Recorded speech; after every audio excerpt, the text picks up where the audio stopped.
She felt the wet paper in her pocket the moment the stage lights hit her face, and the laughter rose like a wave. Her fingers closed around it like a small bird, and when she pulled it free, her heart stuttered. There was a smear the color of rust across the top and 4 words written in sharp, angry lines: "Do not sing tonight." The microphone in front of her popped and went dead as if it obeyed the threat. Someone snickered from the front row. Someone else whispered, "Turn around, go back and sit down." This was supposed to be a joke, a dare, a trap, to make the poor Jamaican girl stand in front of the whole school and choke. Maya kept her eyes on the black mouth of the auditorium. Her lungs fought for air, her palms shook. She could hear the giggles from the clique in row 3. The tall girl with the glitter on her eyelids lifted a phone and hit record. The boy next to her cupped his hands around his mouth and called out for everyone to hear. "Sing something funny." The crowd laughed again. The sound felt cold. It moved over her skin like rain. The spotlight burned. The microphone stayed dead. The music teacher, Mr. Ward, stood in the wings with a clipboard and a stiff smile. He looked nervous. He looked past her to the principal near the exit, Mr. Gray, who had his arms folded like he wanted to be anywhere but here. Maya slipped the paper back into her pocket. The smear was sticky. She didn't know if it was paint or blood. She wanted to think paint. It would be easier to breathe if it was paint. A door creaked open. Somewhere behind her, the hinge sounded like a long, slow breath. The auditorium quieted a little. The band kids along the side wall shifted their feet. The joke was running long. The silence stretched. Maya lifted the dead mic anyway and heard her own voice in her head, soft and steady like the coastline of home on a quiet night. When the sea held everything and gave nothing away, her mother's lullaby rose up uninvited. A melody she had never dared to share, a secret she had kept in laundromats and stairwells, and the small room she shared with her aunt above the corner shop. The melody was not fancy. It walked in gentle steps. It carried things that hurt without breaking them. She opened her mouth and sang without the mic. The first note cut through the auditorium like a clear bell. No one expected it. The laughter stopped, as if someone pulled a wire. Maya felt the sound move out of her and come back to her, doubled by the room itself. The walls gave it back. The hush gave it shape. She sang the lullaby, slow. The words were simple and old. The language tasted of salt and sun and late bus rides. The second row put their phones down. The tall girl with the glitter blinked and lowered her hand. The boy who had shouted for something funny stared at his shoes. Even Mr. Ward leaned out from the wings and forgot the clipboard. The light changed. It always does. When a voice tells the truth, you can feel it before you see it. The air in the auditorium turned warm and then close. People stopped breathing for a heartbeat. Maya could see it in the front row where the football captain frowned like something inside him was trying to stand up after a long time on the ground. She could see it in the back where the janitor paused with a mop and held his hat to his chest. Halfway through the song, the dead microphone hissed without her touching it. A faint whisper stole through the speakers, the kind of sound you might miss if you didn't know what fear felt like. Maya did stop her. The voice was a man's voice, pressed small by static. From the shadows behind the curtain, a shape moved and then froze. Maya did not stop. She deepened the note that mattered. She poured a year of shut doors and cheap dinners and careful days into it. She let herself sing the line her mother had barely finished the last time before the hospital room grew quiet. The line about finding your own name in the sound of the sea. The line about not bowing when the wind tries to bend you. That line she held. Phones were up again, but the hands that held them were trembling. A small sob caught somewhere high in the balcony. A teacher at the end of the aisle wiped her eyes and pretended it was allergies. The principal shifted his weight. The tightness around his mouth softened like he had remembered something he wished he had not. The tall girl with the glitter bit her lip until the color left it. Maya reached the third verse and felt a thread of fear again, because the third verse was not in any church, hymn or school book. It was only in her mother's voice and in the recordings Maya had never been allowed to keep. There was a shape to it, like a key turned twice in the same lock. If you held it wrong, it cut your hand. If you held it right, doors opened. She held it right. The auditorium leaned toward her, as if the building itself wanted to hear what came next. The dead mic came to life. The speakers caught her voice and threw it wide. Her sound filled the rafters and swept along the flags and into the dark corners where jokes were born and fed. The joke starved. The joke died. Someone near the back stood up. A man in a dark suit who had not been there 5 minutes before. He wore a visitor badge turned backward. He kept his face tilted down so the light did not find him. He did not clap. He did not move, except to take out a phone and point it not at Maya, but at the wings on the last long note. The lights flickered. A sharp crash split the quiet behind the curtain. Maya spun. The crowd gasped. Mr. Ward vanished from view. There was a sound of glass dying. A red alarm box near the exit chirped once and then stopped, as if someone had lifted a hand and changed their mind. The janitor's mop clattered to the floor. The principal cursed under his breath and cut it off. Halfway he looked at the man in the suit. He looked worried, not about a student singing better than expected, but about a plan rewiring itself in front of him. Maya lowered the mic. Even powered again, it felt useless next to what had already happened. The room stayed silent in the way of churches and courtrooms and places where truth has just walked through. Applause didn't come first. What came first was the sound of one person breathing in hard and then letting the air out like relief. What came second was the sound of someone saying, "Oh my God," but soft like a prayer. What came third was the principal stepping forward with a smile that tried to look warm and failed. That was very unexpected. He said, "Who taught you that song?" Maya swallowed the question. Hooked to the note in her pocket burned against her leg. The smear felt heavier than paint. The third verse had the key in it. Her mother had told her without telling her that some keys open the wrong doors if you're not careful. She said, "No one taught me," because it was partly true and the only safe answer. The crowd murmured. Maya felt the air shift again. The girl with the glitter was crying. The boy who had laughed first had his hands together like he was praying for the bell before anyone could speak again. The man in the suit slipped down the aisle toward the side door. Security style walked quiet but direct. The janitor moved to intercept him, but the man showed him something small and silver in his palm, and the janitor stopped. Called. Maya took a step back toward the wing. She needed to find Mr. Ward. She needed to ask if he had heard the whisper, if he had turned the mic on, if he was okay. The curtain brushed her shoulder. She smelled dust and old wood, and something sharp like metal. The backstage hallway yawned, dark. The crash had come from the small display case, where the school kept old trophies and a record player for the annual retro showcase. The glass in the case lay in teeth on the floor. The record inside was broken into a careful half, not an accident. It had a label with a name in black ink, a name Maya had seen in a notebook under her aunt's bed, a name her aunt never spoke. Mother. Her throat closed. She reached toward the half record and felt a pulse of heat above her pocket where the note lay. When she pulled the paper out again, the smear had dried. It looked like a thumbprint. Pressed beside the threat was a small stamped symbol, 2 circles linked like bracelets or cuffs. She looked up. Mr. Ward leaned against the far wall holding his side. His face was pale, but his eyes were clear. There was a cut on his palm like he had tried to stop the glass with his hand. He shook his head once, hard, not at her, but at the symbol on the note. He whispered, "Who gave you that?" "I found it in my pocket, just now on stage." Mr. Ward swore softly. He pushed himself upright and looked past her toward the curtain. "We're not safe here." He said he shouldn't have come. He said he wouldn't. His words stumbled like he was walking downstairs too fast. "Maya, listen to me. You must not sing the second verse in public again. Do you understand?" I already did. He shut his eyes. A muscle jumped in his jaw. Then we're out of time. Footsteps thudded. The principal swept through the curtain, flanked by the man in the suit and a security guard from the front desk. The suit's visitor badge had flipped and now showed a name that meant nothing and a company that meant less. Mr. Gray smiled at Maya like a man standing at the edge of a cliff, pretending he's on a porch. "That was a beautiful performance," he said.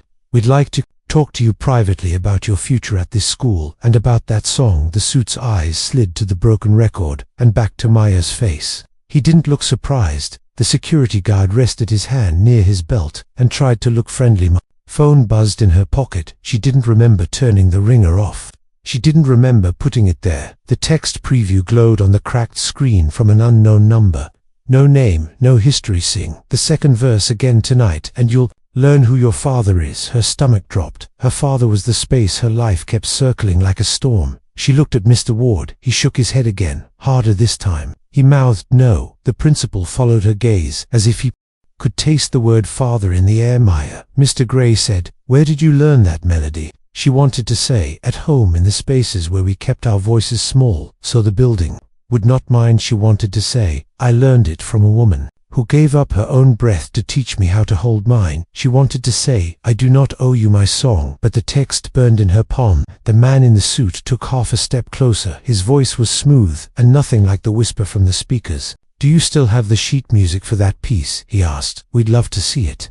"There is no sheet," Mr. Ward snapped, and then winced when the cut on his palm woke up. "It's a folk melody. Leave the girl alone." The principal's face hardened. "We're all on the same side here," he said, but his eyes stayed on the broken record, and the symbol on the note, and the way Maya's phone would not stop buzzing from the auditorium. A roar rose at last. The applause had come late, but it was heavy and messy and real. The sound washed down the hallway as students stood and clapped and shouted her name like it belonged to them.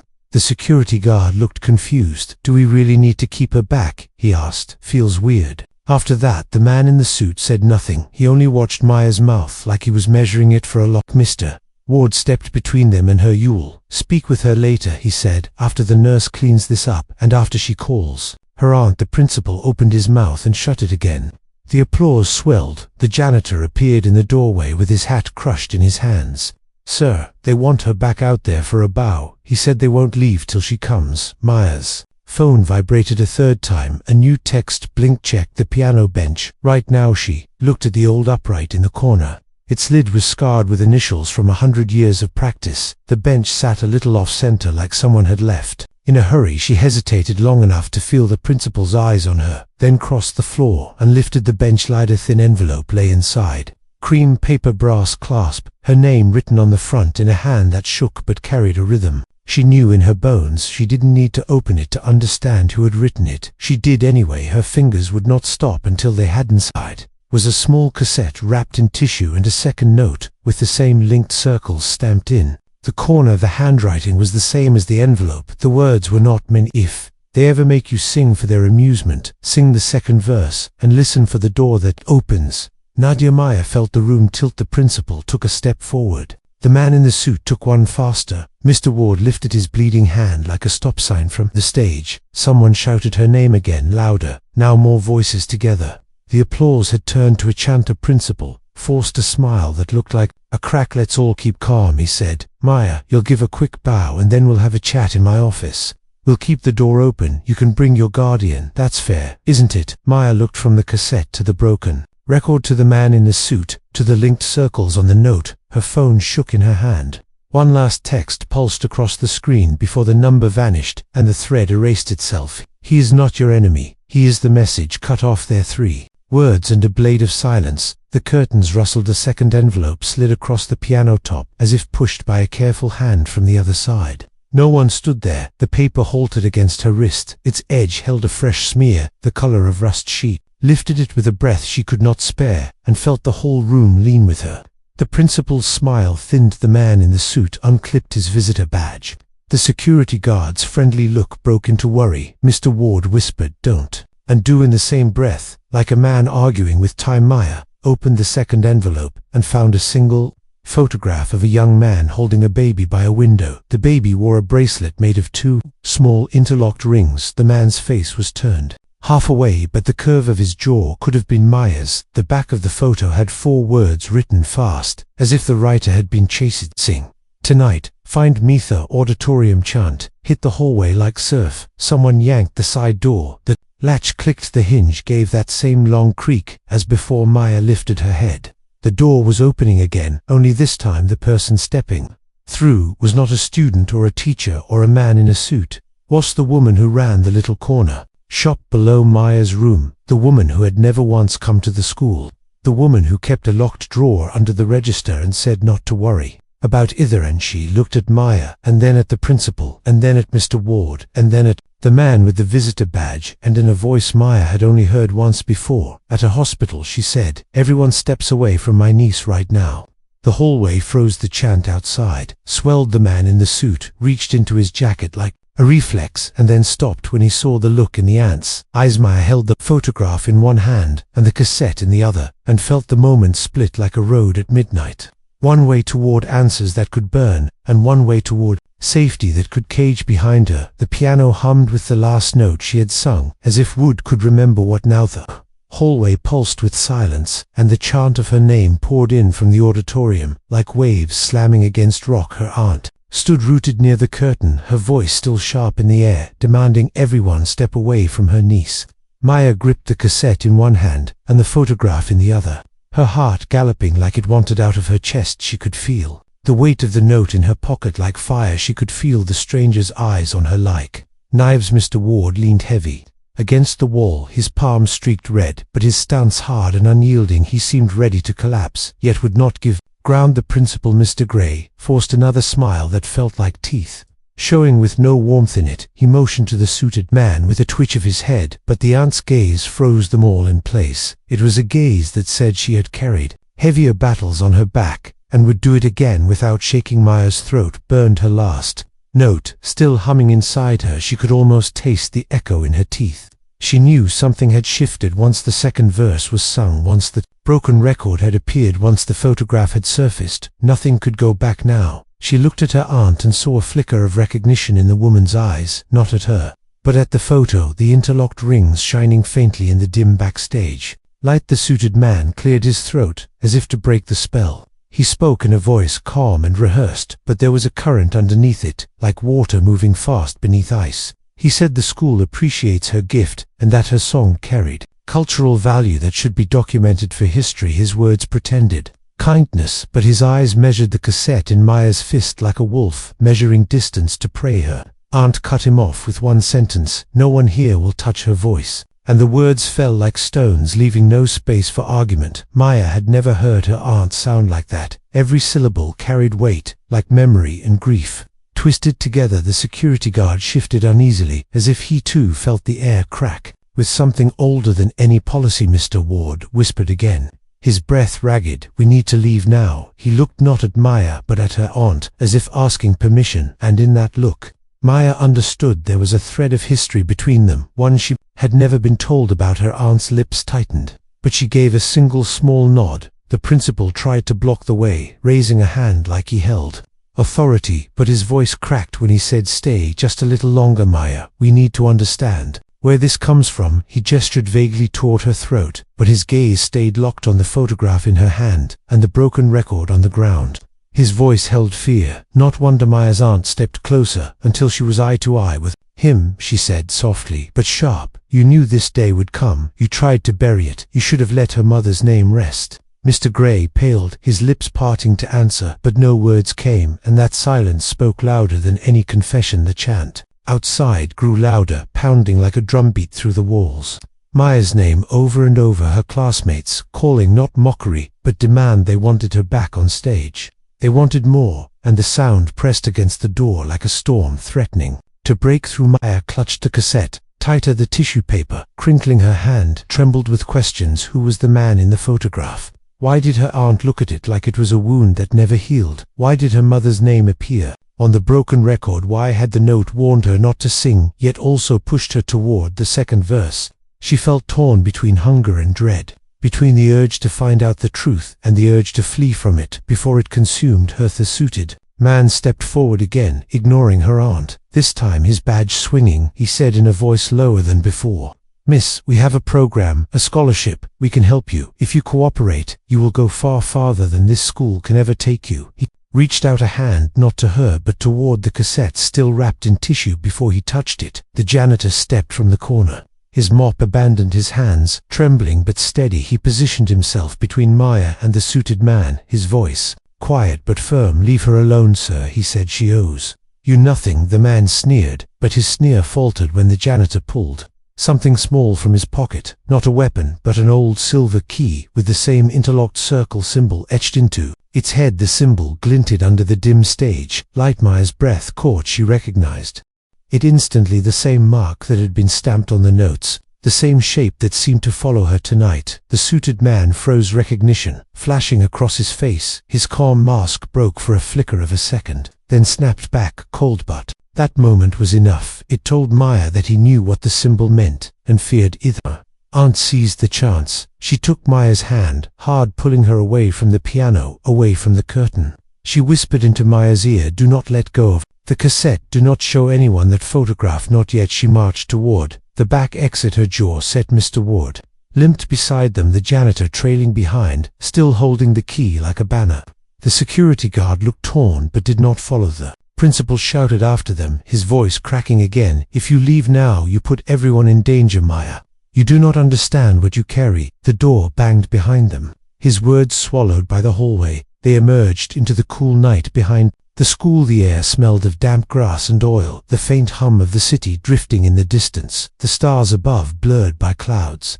Maya tried to catch her breath. Her aunt's grip did not loosen. She half-dragged Maya across the asphalt toward the old car parked by the corner shop, the same one that coughed more than it purred, but always ran when it had to. Maya finally spoke, her voice breaking. "What is happening? Who was in that photograph? Why did he look like me?" Her aunt's face tightened even more, the lines around her mouth deeper than Maya had ever noticed. She did not answer right away. Instead, she opened the car door, pushed Maya inside and slid in after Mr. Ward followed, wincing at every movement. Only when the doors shut did her aunt turn to her, eyes glistening with the storm of truths long hidden. She said, "Maya, your mother was not just a singer. She was a keeper of songs, and those songs carry keys. Some unlock hope, some unlock power, and some unlock ruin." She paused, her breath shaking. "That man in the photograph, he may be the reason your mother died." Maya's chest hollowed, her voice came thin. "My father." Her aunt looked away toward the windshield. Her silence was answer enough. The car engine stuttered to life. The janitor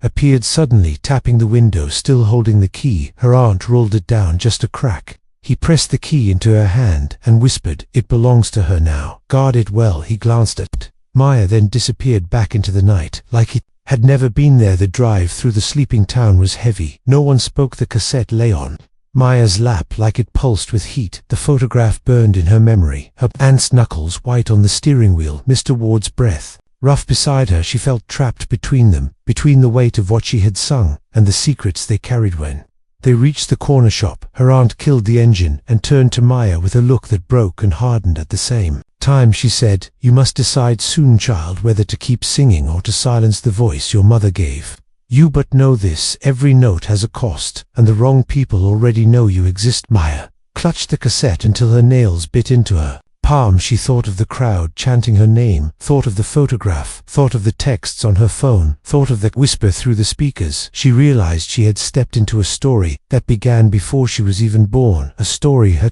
mother had tried to end, and now it had begun again through her voice. The shop's upstairs window glowed faint, the home she knew, yet suddenly unfamiliar. Her aunt's shoulders slumped for a moment, like the weight of years threatened to bury her, then straightened as if ready to fight them all again. Mr. Ward leaned his head back, closing his eyes, his voice raspy, one line that chilled Maya more than anything else. "Tonight, they will come for you before sunrise." The words hung in the air, heavy as iron. Maya pressed the cassette tighter against her chest and whispered to herself, though no one heard, "I will sing again if I must, even if it breaks me." Night outside thickened. The street lamps buzzed. Faint shadows moved where they should not, and somewhere in the dark a door creaked open that should have stayed closed. The silence that followed promised this was only the beginning.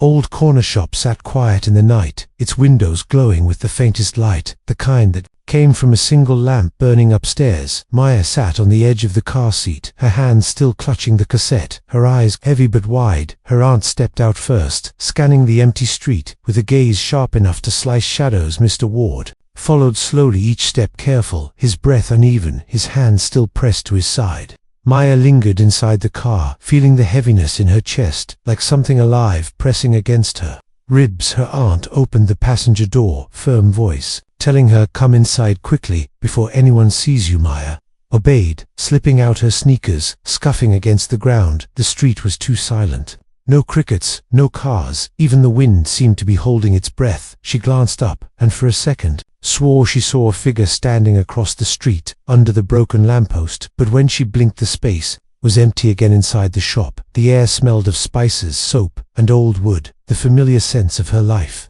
Yet tonight, they carried something new, an edge of fear. Her aunt locked the door behind them, drew the curtains tight, and motioned for Maya to follow upstairs. Mr. Ward lowered himself carefully onto a chair near the counter, his face pale, sweat shining across his brow, but his eyes still steady. Maya hesitated at the bottom of the stairs, her voice trembling as she asked her aunt, "What are you not telling me? Who is he in the photograph? Why do they care so much about this song?" Her aunt paused halfway up the steps, the lamplight catching the tired lines on her face. For a long moment she said nothing. Then she whispered, "Your mother fought to keep the song hidden. Your father tried to use it, and one of them paid with life." The words struck like blows. Maya's throat tightened. Her aunt's voice trembled, though she tried to hide it. "I promised your mother I would keep you safe, but now the song has already been heard, and the ones who are waiting, they will not stop until they have what they want." Maya clutched the cassette against her chest, her voice breaking. "What do they want?" Her aunt whispered, "Power." The small upstairs room smelled of salt and fabric softener. Her narrow bed pressed against the wall, books stacked uneven on the floor. The lamp glowed weak but warm. Her aunt shut the door firmly and sat on the edge of the bed, her hands folded together. She said, "Maya, listen, there is more than one verse to your mother's song. Each verse opens a different door. The second verse you sang tonight, it is the key to memory. It can awaken what people have buried inside themselves." That is why the crowd fell silent. Why some cried. It is not just sound, it is a force, and there are others who believe the later verses can open more than memory. Maya's breath caught. More than memory, her aunt nodded, her eyes dark. Some believe the third verse can twist loyalty, bind people together, or break them apart. Others believe the fourth can open doors not of this world. Her voice shook. "That is why they are hunting you. Because your voice carries the same power as hers. Because you are her daughter." Maya felt the floor sway beneath her, the cassette heavy in her hand. She whispered, and the photograph. Her aunt looked at it once and flinched, as if burned her voice. A whisper. "Your father. He knew the songs, he wanted them for himself. He thought they would make him a king, but when your mother refused to sing for him, he walked away. He left her with you, and still he hunted the verses until the night she died." Shook her head no, her voice cracking. "He cannot be my father." Her aunt's silence was answer enough. Sudden knock at the door downstairs cut the air like a knife. 3 sharp raps echoing through the wooden floor. Maya's aunt stood instantly, her face turning hard. She motioned for silence, her bare feet moving quick to the window. She pulled back the curtain a fraction. Her jaw tightened. 2 men in dark coats stood outside, one smoking, the other tapping a phone, their faces pale under the street lamp, their eyes sharp and restless. Mr. Ward's weak voice floated up the stairs. "Stay away from the windows, do not answer." Maya's heart hammered. Her aunt motioned her to hide the cassette. Maya pulled open the drawer beside her bed and slid it beneath old school papers, her hands trembling. The knock came again, louder now. Her aunt whispered, "Stay quiet. They cannot enter unless I let them in." Her words, strange as if the shop held rules older than locks. The smoke from outside curled up into the night shadows, shifting against the curtains. The men knocked a third time, then silence. Footsteps receded or pretended to. Maya's aunt returned to the bed, her voice low. "They know where we are. We will not be safe here much longer." She looked at Maya with a mix of sorrow and steel. "You will have to choose soon, child, whether to bury your voice or to use it, because silence may save you for a time, but it will not stop what is coming." Maya stared at the drawer where the cassette lay hidden, her chest heavy. She thought of the crowd chanting her name, thought of the whisper on the speakers, thought of the photograph. Her aunt's words cut deeper than anything else. "Silence may save you for a time, but not forever." The floor creaked outside the bedroom door. Mr. Ward had not come upstairs. Her aunt stiffened. She motioned Maya behind her. The doorknob turned slowly. A pause, then the door pushed open. Mr. Ward stood in the frame, pale and unsteady, but alive, his eyes urgent. "We must go now," he said, his voice rasping. "They are not waiting any more." Behind him, down the stairwell, came the faint scrape of glass against wood, as if someone had slipped something under the locked door to unbolt it.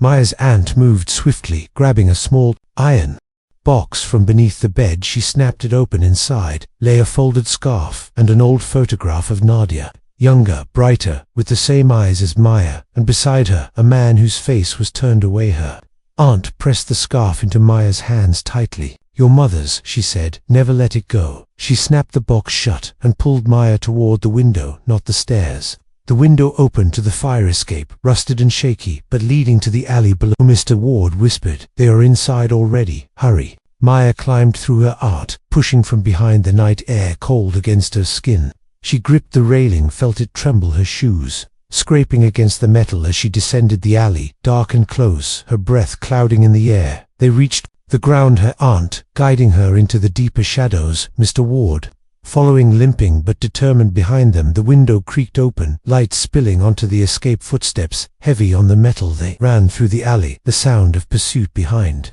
them. Maya's heart thundered, every breath sharp. Her aunt pulled her toward the back gate into the narrow street. Beyond, a car waited, headlights off, engine purring. The same suited man stepped out, his smile thin, his voice carrying in the night. "We warned you, child." Maya froze. Her aunt moved in front of her, her voice steady. "Leave us." The man shook his head. "We cannot. We only want what belongs to us, the song, the cassette."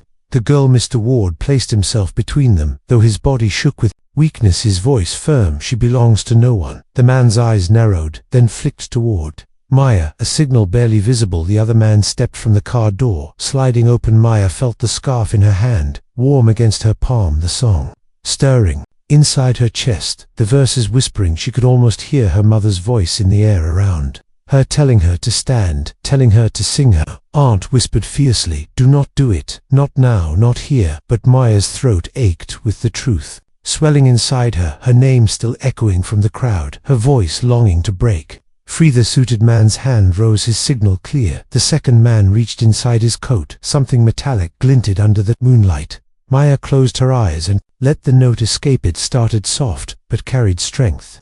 The melody bending the night air. The men faltered their steps, broken their faces, twisting the sound cut through the alley like water through stone. The second verse again, but heavier, laced with grief and fire. The walls vibrated, the metal fire escape shuddered, even the car engine hiccuped. The suited man staggered, a hand against the hood, his eyes wide, as if staring at something only he could see. Her aunt clutched her shoulder, screaming, "Stop, Maya!" But the sound had already taken hold. Footsteps thundered in the distance, more men running the neighborhood, waking dogs, barking, lights snapping on. But Maya could not stop. The verse carried her, the power older than her will. The suited man fell to his knees, his calm mask shattered. He clutched his head, eyes glassy. The second man dropped what he held, a small black device, not a weapon but a recorder. It hit the ground and cracked, spilling wires, sparks fizzing out. Maya gasped, cutting the song off. The air fell heavy. The men groaned on the ground, the device smoking. Her aunt pulled her away down the street, dragging her into the dark. Mr. Ward stumbled behind, breath ragged but determined. They ran until the car lights faded, until the shouts behind grew distant, until only their own heartbeats filled the night.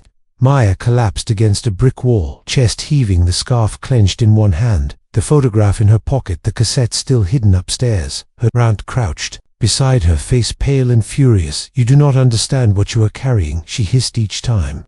"You sing, you reveal yourself, you call them closer." Maya stared back, tears burning in her eyes. "I only sang to stop them." Her aunt's gaze softened. For the first time she pulled Maya closer, whisper breaking, "I know, child. I know, but the more you sing, the closer we come to the truth, and the truth is more dangerous than any enemy." Mr. Ward leaned against the wall, his breath harsh, his eyes sharp. He looked at Maya and said words that froze her blood. "Your father is still alive, and he will hear you soon." The night wind swept through the alley. The shadows stretched long, and the silence between them felt like the beginning of war. The alley was thick with shadows, and the echo of Maya's song still hung in the air like smoke. Her chest burned, her throat raw. The suited man and his partner had been left crumpled behind them, but her aunt's warning voice kept circling inside her head. "Every note has a cost, every song calls them closer." Maya clutched her mother's scarf so tightly it felt like it was the only thing tethering her to the ground. Mr. Ward leaned heavy against the wall, his shirt dark with blood, but his eyes alive. He kept whispering, "We must move, we cannot stay." The sound of sirens had begun to swell, faint but growing, and footsteps pattered far down the street, voices calling orders. Maya's aunt nodded sharply, her jaw set. She pulled Maya's hand and dragged her through the labyrinth of back streets until the shop and the school were long behind them. Three of them collapsed finally in the back of an abandoned warehouse. At the edge of the town, the windows cracked, the walls smelling of rust and mold. But safe for now, her aunt shut the heavy door and barred it with a broken beam. Her breathing harsh but steady, she turned to Maya, eyes blazing. "Child, you must understand what you did tonight. You turned their weapons against them, but you also told the world you are alive." Maya's voice shook. "Then tell me who they are. Why do they want the songs?" Her aunt pressed her lips tight for a long moment, then finally spoke. "They are called the Order of the Cuff, old men and women who believe the verses are relics left behind by those who crossed from another world. They have hunted the keepers for generations, believing the songs can control memory, loyalty, even open doors between places your mother tried to keep you hidden from them. But when she died, the duty passed to me." Maya felt her chest collapse. "Duty." The word felt heavy. She whispered, "And my father?" Her aunt's eyes hardened. "His name was Elias. He was once a part of the order. He turned against them, but not for good. He wanted the songs for himself. He thought your mother's voice would crown him. He is not the man in the photograph. She paused, her throat tight. He is the one who took it. Maya felt the photograph in her pocket, her breath shivering. If he took it, then why does he hide his face? Her aunt's gaze turned away because he cannot bear to be seen in what he has done, or because the truth of his blood would burn the eyes that looked too closely. The eyes that looked too closely. The silence stretched until Mr. Ward coughed hard, shaking her aunt. Rushed to his side, tying a strip of her dress around his wound, his face pale, his voice breaking but still strong. I knew your mother, he told Maya. She trusted me with the key once, but I failed her now. I must not fail you. The order will not stop. They will come before sunrise. They will take what they can, and if they cannot, they will burn it all. Maya trembled, holding the scarf and the memory of the song heavy in her chest. She whispered then, "What must I do?" Her aunt gripped her shoulders hard. "You must not sing again until you know which verse you are carrying, because once you open the wrong door, there is no closing it." But even as her aunt said it, Maya felt the pull inside her, the melody whispering in the back of her mind like a wave pressing against the shore. It wanted out, it wanted to be heard. The night, dragged on the warehouse, creaked with every gust of wind.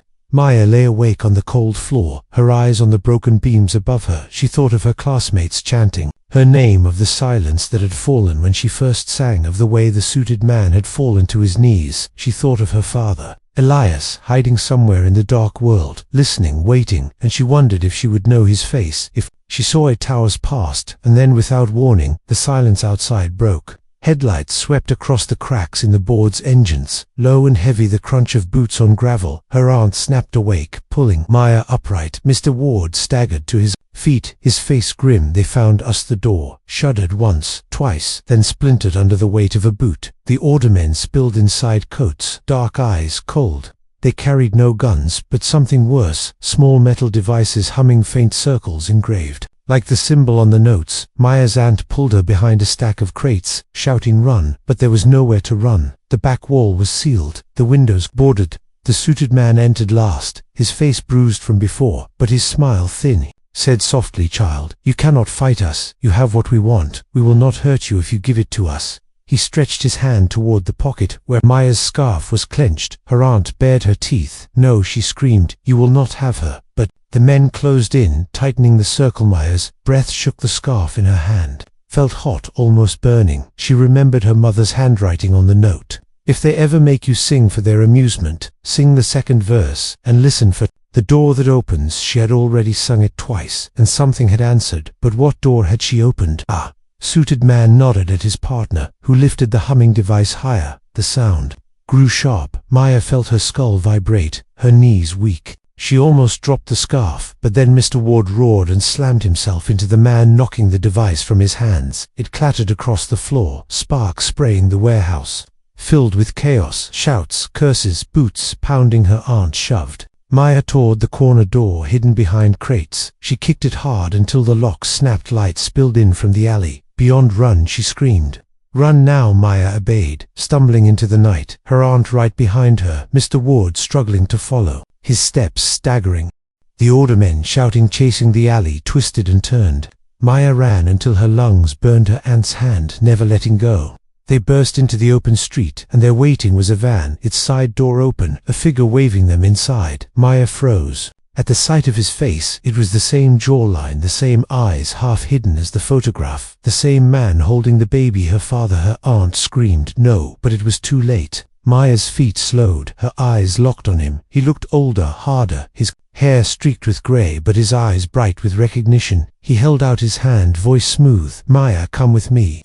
I am the only one who can protect you." Her aunt yanked her back, shouting, "Liar, murderer!" But Maya's chest shook, torn between the two. The man's voice pressing warm like honey. "I am your father. I never stopped searching for you. Your mother kept you from me. But I am here now. Trust me, child." The ordermen spilled into the street behind them, shouting. More headlights. Turning the corner, Maya's father grabbed her arm, pulling her toward the van, his grip iron. Her aunt clung to the other arm, pulling her back. Maya's body stretched between them, her mind screaming, her throat aching, the song rising, unbidden, inside her. Again the night cracked open with the sound of her own voice, not chosen, but forced. The third verse she had never learned poured from her lips, strange and sharp, twisting the air. The streetlights flickered, men staggered. Her aunt cried out, her father's face contorted with triumph and pain at the same time. The song cut through everything, and when the last note fell, silence dropped heavy and absolute. Every man in the street dropped to his knees, eyes wide, jaws slack, their loyalty shattered, their unity broken. They looked at each other in confusion, shouting, accusing, fists flying. The order turned on itself, chaos exploding. Maya fell to her knees, gasping, her aunt pulling her close, whispering, "You opened the third verse, child, you broke them apart." But her father only smiled, blood on his lip, his voice dark with triumph. "Yes, you are truly mine, you carry the power, and now the world will hear." Youth. Street burned with headlights, shouts and betrayal, the order fighting itself, her aunt holding Maya, her father standing tall, the night alive with the storm. She had unleashed the silence before the storm was gone. Now only the storm itself remained. The street was a battlefield, shadows of men grappling under the pale glow of the lamps, the hum of broken devices sparking on the ground, voices raised in rage as the order turned on itself. The third verse still hung in the air, even though Maya's voice had fallen silent. It was inside them now, clawing at loyalty, ripping the bonds between them. She had undone their unity with one song. Her aunt dragged her back into the alley, away from the chaos, her arms tight around Maya, her voice trembling. "You opened the third verse, child, you split their circle, but you also split the world around you." Maya clung to her, the scarf clutched against her chest, her throat raw, her body shaking. Her father's face burned in her vision, the triumph in his eyes, the hunger that lived there then. His voice carried through the night, deep, steady like iron. He did not fight like the others, he stood above them, calm and strong, as if the verse had touched everyone but him. He said loudly so Maya could hear, "Maya, you are not safe with her. You are not safe with anyone but me. Your mother was weak. She tried to hide you. She wasted her gift, but you are stronger, and I can teach you what she never dared." Her aunt spun around, her voice sharp like a blade. "Elias, you will not have her. You lost that right the moment you betrayed Nadia." His face hardened, but his smile remained bitter. "She betrayed me first. She turned her gift into chains. She left me with nothing but silence. I will not be silent anymore, and neither will my daughter." Maya's stomach twisted at his words. Daughter, he called her, but there was no warmth in it, only possession. The sound of footsteps pounded behind the alley, more ordermen spilling into the street, confusion still tearing at them, but their eyes burning with fury. Maya's aunt pushed her behind, whispering, "We cannot let him take your run when I tell you." Mr. Ward stumbled into the alley, his face pale, his wound worse, but his eyes alight. He said, "Elias does not resist the song because he carries part of it in him. He was once a keeper." Twillia stepped closer through the chaos, his hand stretched out. "Maya, your mother gave you a gift, but she also cursed you with fear. Come with me, and you will never fear again." Maya's aunt raised her voice. "Enough. He wants you for power, nothing more. Your mother loved you too much to let him have you. That is why she died." The words struck deep. Maya's chest heaved, her throat aching. She looked at her father, at her aunt, at Mr. Ward, and the broken men of the order fighting each other. She felt the third verse still moving inside her like fire, her body trembling with it, her voice begging to release the next line.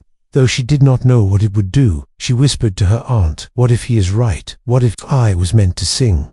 Her aunt grabbed her shoulders hard, her eyes fierce. "You were meant to live, not to be used." The headlights of another car cut across the street, black glass windows, figures stepping out, men and women, dressed not in coats but in robes, grey symbols embroidered on their sleeves, their faces hidden by masks. The chaos fell into silence as the newcomers raised their hands, and the broken order men froze, as if strings had been pulled. The chant of low voices filled the air, ancient syllables twisting the night. Mr. Ward's face turned white. "The elders," he whispered, "the true circle." Maya's aunt cursed under her breath, pulling Maya back, but Elias only smiled, his arms open as if he had been waiting for them. The masked figures stepped into the light, their chant rising, the symbol of two linked rings glowing faint on their sleeves. The leader lowered her mask, revealing sharp eyes, old and cold. She looked straight at Maya and said in a voice like stone, "You are the last daughter of Nadia. You will sing for us." Maya shook her head, her chest burning. "I will not." But the leader raised a hand, and the ordermen, frozen in place, began to scream their loyalty, ripped apart, their bodies twisting in pain, the third verse tearing through them again. The leader said calmly, "Your voice already obeys us. You cannot refuse forever." Elias stepped forward, his smile gone, his voice sharp. She belongs to me, not you, the leader sneered. She belongs to the song. The air crackled. The elders raised their hands, higher their chant, shaking the ground. Elias lunged toward Maya, but her aunt blocked him, striking hard with a piece of broken metal.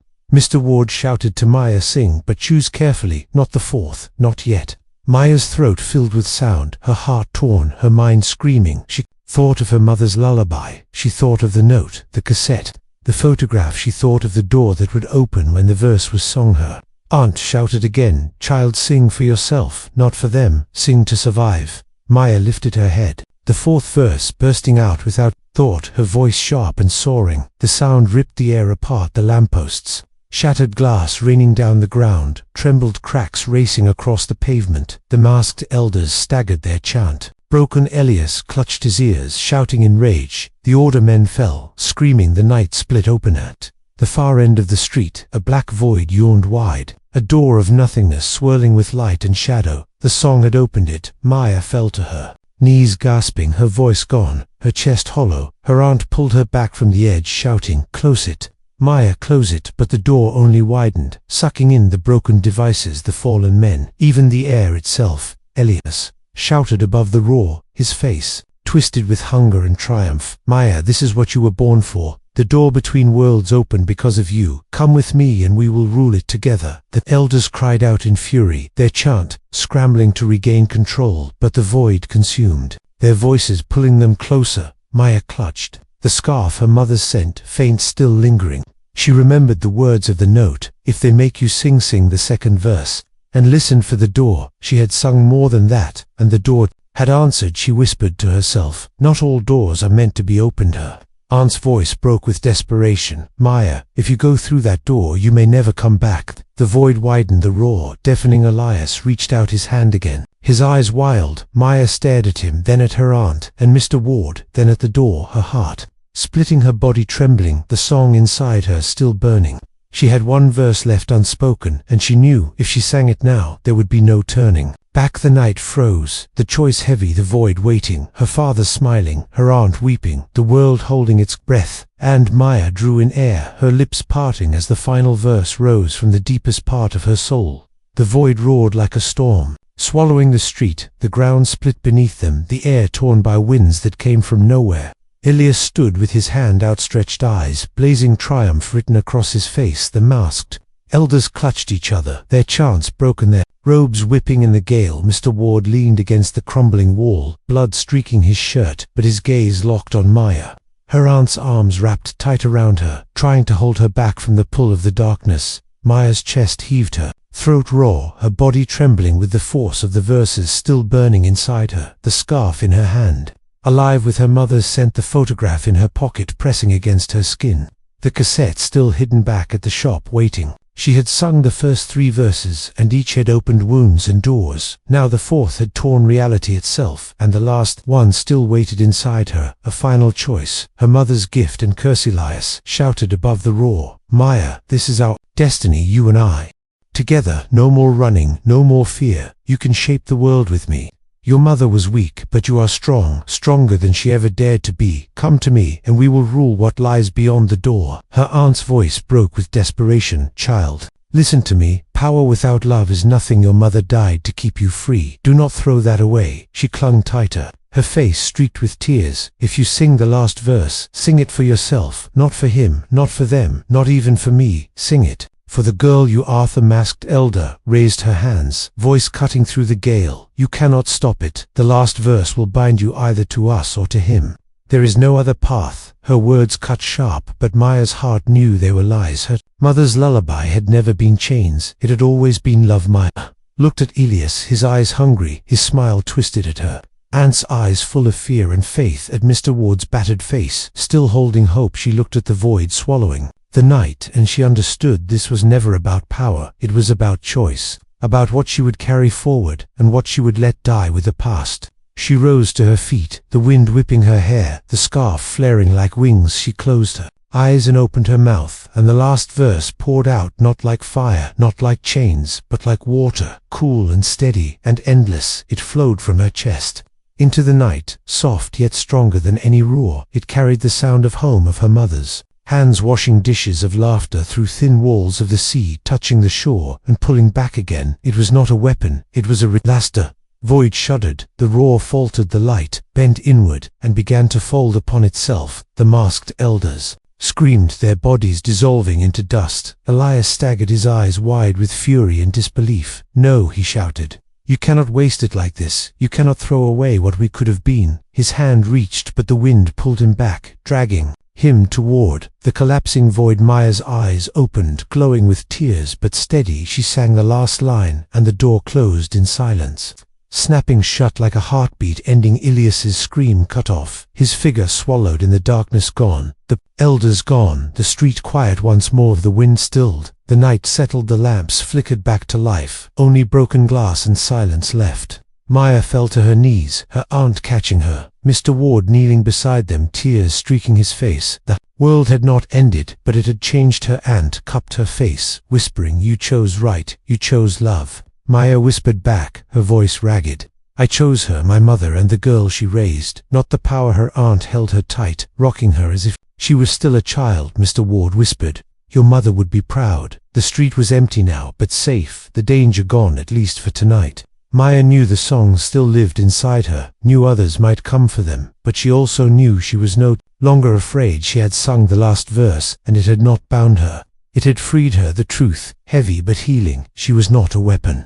She was not a curse. She was her mother's daughter. The dawn broke slow and soft over the rooftops, painting the glass shards gold. Maya stood with her aunt and Mr. Ward, the scarf still around her shoulders, the echoes of the last verse fading into peace. She breathed deep, and for the first time in years, the air did not taste of fear. She looked at the horizon, her voice quiet but firm. "Sometimes losing everything is the only way to find who you really are." Her aunt nodded, and they walked together toward the rising sun, leaving behind the broken street, the closed door, and the shadows of the past. The story was complete, but Maya's life was only beginning. The end